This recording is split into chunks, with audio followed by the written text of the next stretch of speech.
Hey everybody, welcome to Off Grid with Brad and Kelly. I'm Brad, and today I'm talking survivalism. I've been a survivalist for over 10 years, prepared for all the things that life can really throw at us, whether it's a natural disaster like a hurricane, a wildfire, a tornado, things like that, or whether we look at the more exotic niceties that life has to offer, pandemics, biological threats, world war, nuclear radiation, things along that line. Now, being a survivalist has really prepared me for homesteading. Being a survivalist has prepared me to go off grid, which I think might be a little bit backwards than some of the people in the community. I think that survivalism and going off grid or homesteading are both part of the same thing that we have held as in humanity for centuries and centuries. It's the will and the willingness to survive as a human being on this earth.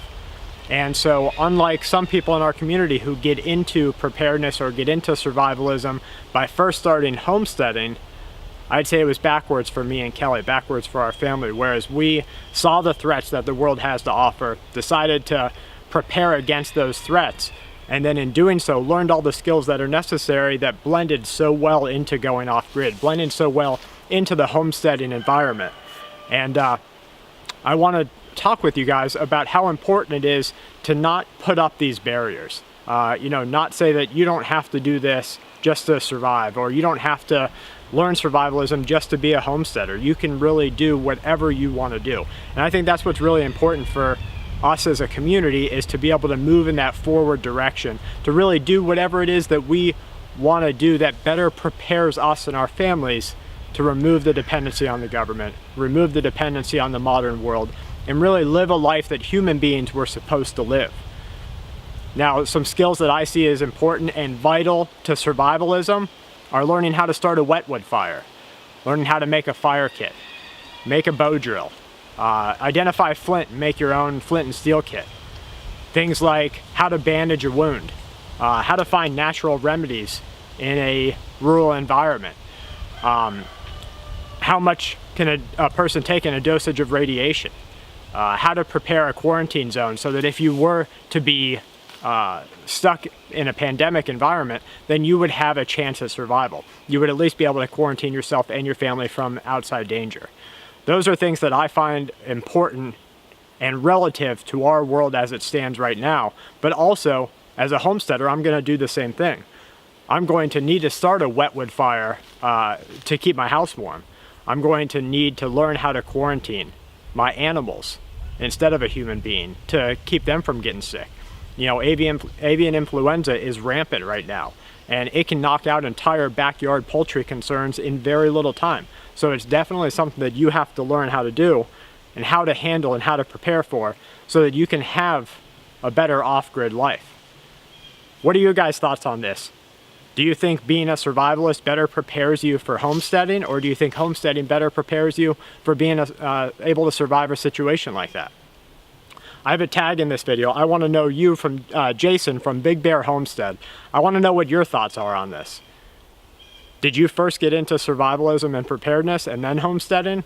Or did you get into homesteading and living off-grid and living without dependency, and that sort of blended into survival and preparedness? Now, as far as what I'm really confident in my own abilities, is mobility. Mobility and security are huge to me. So as we establish our homestead here in the southern mountainside of the Appalachian Trail, I'm still reliant upon mobility. If a disaster were to strike without my homestead established and ready, I would fall back on mobility in a moment's notice. And I would take everybody with me that was willing to come. And we would go into the woods, and we would be able to survive in the woods, getting to a location that I've already set. However, with an established homestead, that sort of changes the game plan. It allows you to rely more on homesteading skills and sort of, drawing yourself back from the world around you and sort of creating that buffer zone from whatever disaster might strike. So Jason, that's really my key, my strong point right now is mobility and security. I want to know what your strong point is over at Big Bear Homestead. What are your thoughts on how you would handle a disaster? Would you secure yourself in place, or would you rely on mobility? So this is a tag to you, Jason, over at Big Bear Homestead. I want to know your thoughts. First, what got you into homesteading? Was it survivalism that got you into homesteading, or homesteading that got you into survivalism? And then second, what is your strong point right now? And maybe what are you lacking? I know for me, I'm lacking an established homestead right now, where yours is a lot more in order. So I want to know your strong points and your weak points, and really what you guys plan to do in the near future to build upon those. So everybody watching, thank you for being here with us. I'd love to know what your thoughts are in the comments below. Are you a survivalist or are you a homesteader? Do you dream of an off-grid life, or do you prepare for a disaster? Or do you do both like me and Kelly do? So as always, from Kelly and I to you and yours, love having you guys here. As always, stay safe and keep watch.